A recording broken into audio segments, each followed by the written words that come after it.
I worked as a night watchman in a natural history museum for almost 3 years. The shift started at 10 p.m. and went until 6 a.m. just before opening. At first, it seemed like a dream job.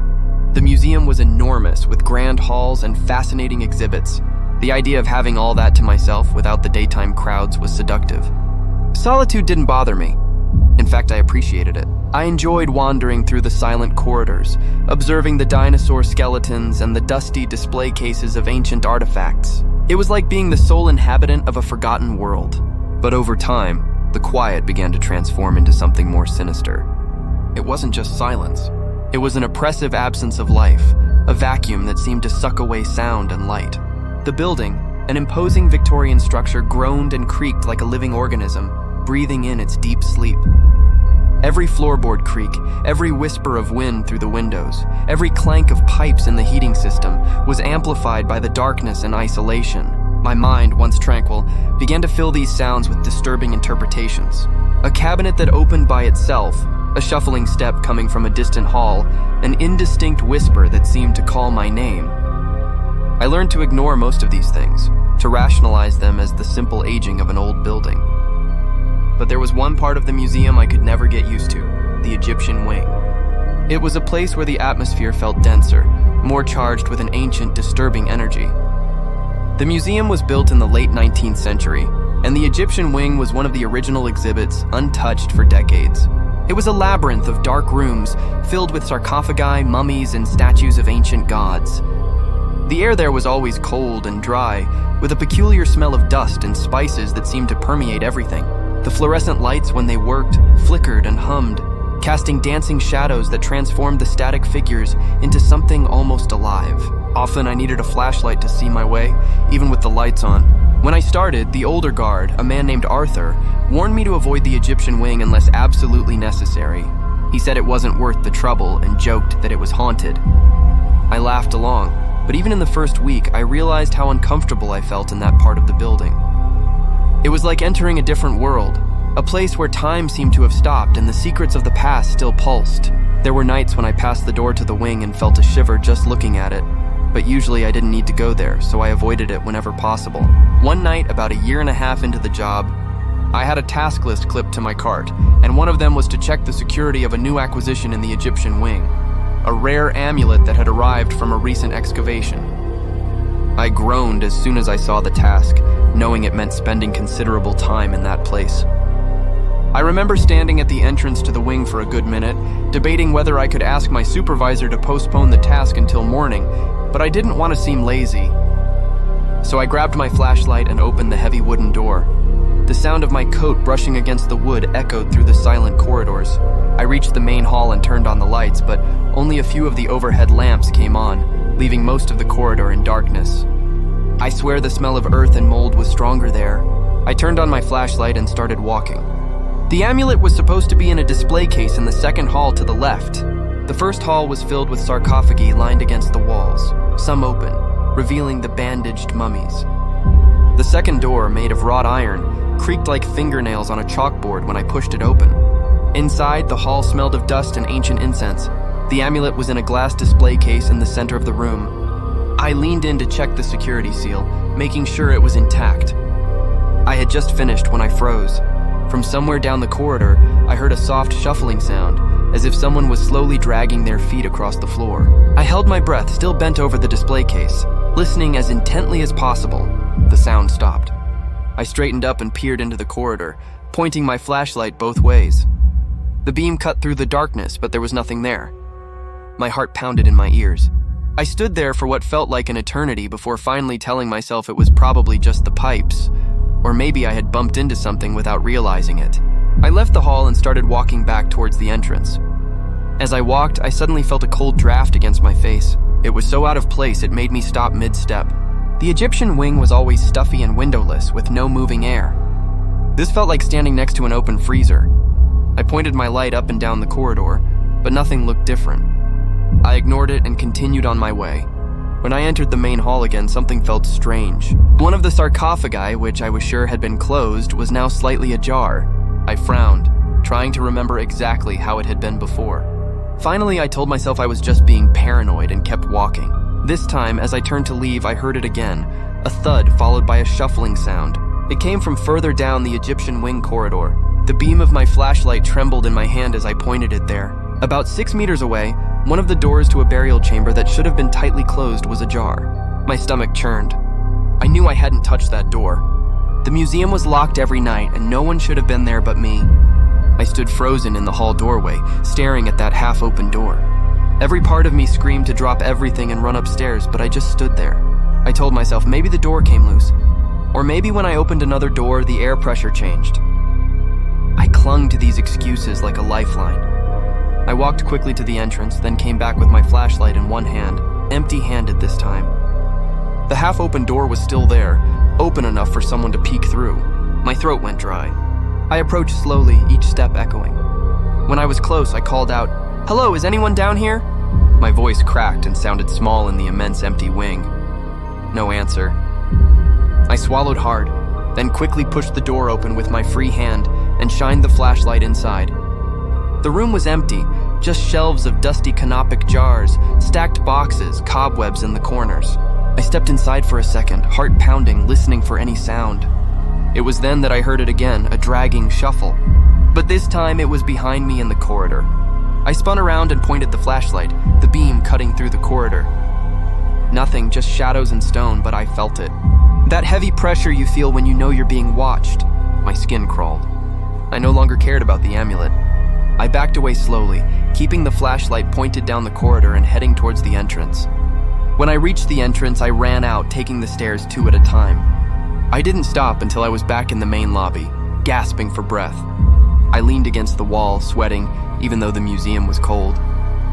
I told myself I was imagining things. Maybe it was rats or the wind, but I couldn't explain the half-open door. I locked the Egyptian wing door behind me, even though I shouldn't have, and didn't go back there for the rest of the night. A week later, I was cleaning the main lobby, directly above the Egyptian wing, when I heard it again. 3 loud thuds, evenly spaced, like someone banging on the wall with their fist. The mop slipped from my hand, water dripping onto the floor. I froze and listened. Then I heard the Egyptian wing door rattle as if someone had pushed it from the other side. My blood ran cold. I didn't open it. I stood there, holding the mop handle until the sound stopped. After that, I refused to go down to the Egyptian wing alone. If something needed checking there, I would wait until another guard was present. I never told the others what I heard because I knew they would laugh or tell me it was the so-called ghost. But I know what I felt and I know what I heard. To this day, when I think of those slow, shuffling steps behind me, I get a knot in my stomach. I worked as a night watchman in a university library for 3 years. I was the youngest on the team, so most of the time I got the night shifts. The building was huge, 5 floors and several archive wings. And at night, when it was empty, it felt like a giant labyrinth. The rule was to go floor by floor, room by room, turning off lights, emptying trash, and locking doors. It usually took all night to cover everything, and if you tried to rush, you'd miss something. One Friday night, I was working alone because one of the other guards had called in sick. Normally, we worked in pairs, so I wasn't used to being the only one on duty. At first, the shift was normal. I started on the first floor, emptying trash cans, wiping surfaces, and mopping the corridors.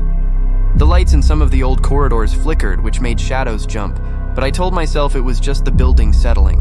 Around midnight, I went up to the 3rd floor. That floor always gave me a bad feeling because it was quieter than the others. It had many old reading rooms that were no longer used, some permanently locked, and others were just storage rooms filled with dusty books, broken furniture, and old microfilming equipment. As I walked down the corridor, I passed the bookshelves. The metallic click of the doors and the echo of my boots against the floor made me jump a few times. I kept reminding myself it was normal. I was halfway through cleaning one of the main corridors when I noticed a door about 6 meters away was open. This immediately caught my attention because I had already checked all the rooms earlier in the night, and all the doors were locked. My first instinct was to quickly pass by and ignore it, but something made me stop. I leaned my mop against the wall and walked slowly, trying to make as little noise as possible. The door was one of those old wooden reading room doors with a small glass window. I pushed it open slowly, pointing my flashlight inside. The room seemed empty.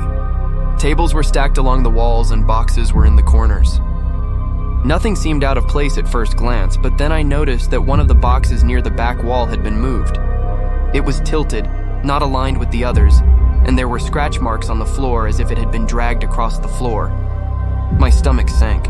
I knew I had closed that door before, and I knew I hadn't moved that box. I told myself it was probably nothing, just my imagination playing tricks on me because I was tired. I closed the door and went back to mopping, but my mind kept wandering to that room. I kept thinking I should check the windows. Maybe a student had snuck in somehow, but all the windows were locked from the inside and the corridor doors were also locked. I tried to shake off the feeling of being watched and focused on cleaning.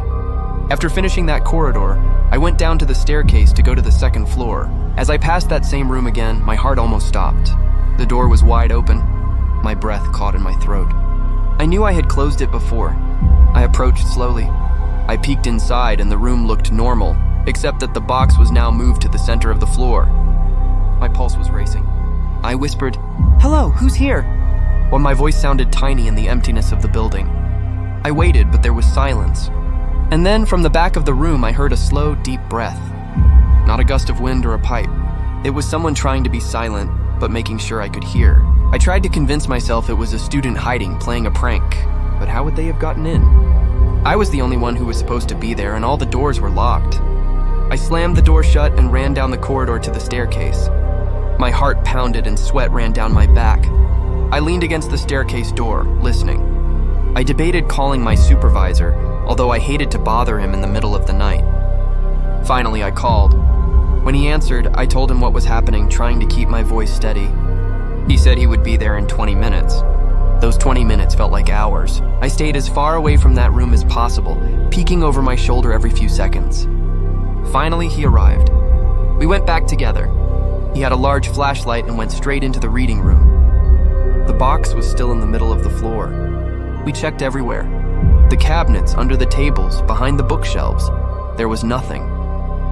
He suggested I was just tired or imagining things. I didn't argue, but I knew what I had heard. That slow, heavy breathing. I tried to finish the rest of my shift with him there, but I kept looking at that reading room. The corridor felt colder and more oppressive than ever. Not even sweeping and mopping distracted me. Every time I passed a bookshelf, I expected it to open. Every shadow looked like a person standing just out of sight.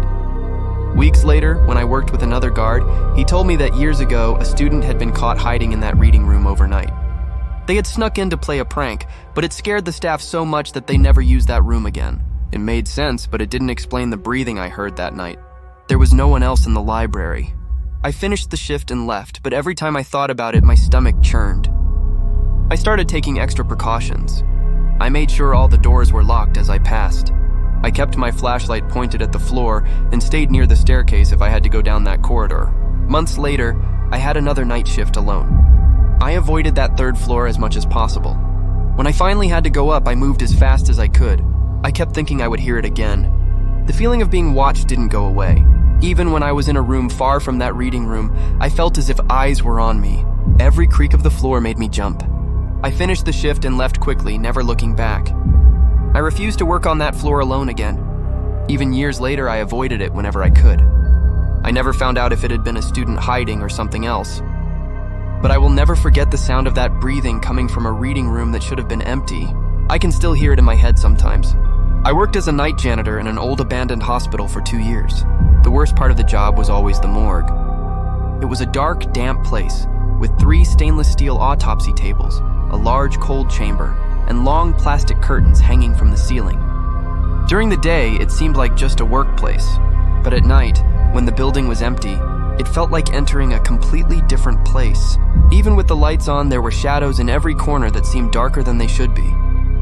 Sound propagated strangely there. If you dropped a tool, the echo would stretch and bounce, making it difficult to tell exactly where the sound came from. Most nights, I left the morgue for last because I hated going in there. There was something about it that made me nervous.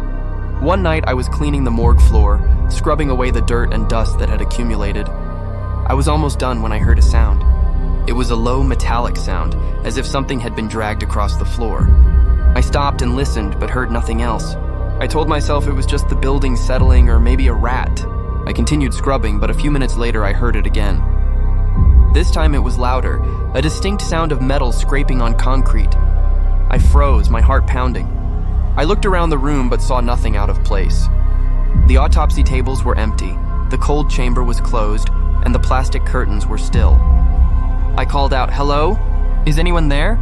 My voice sounded loud and hollow in the silence. No answer. I slowly started walking around the room, checking behind the curtains and under the tables. Nothing. I was about to dismiss it as my imagination when I saw it.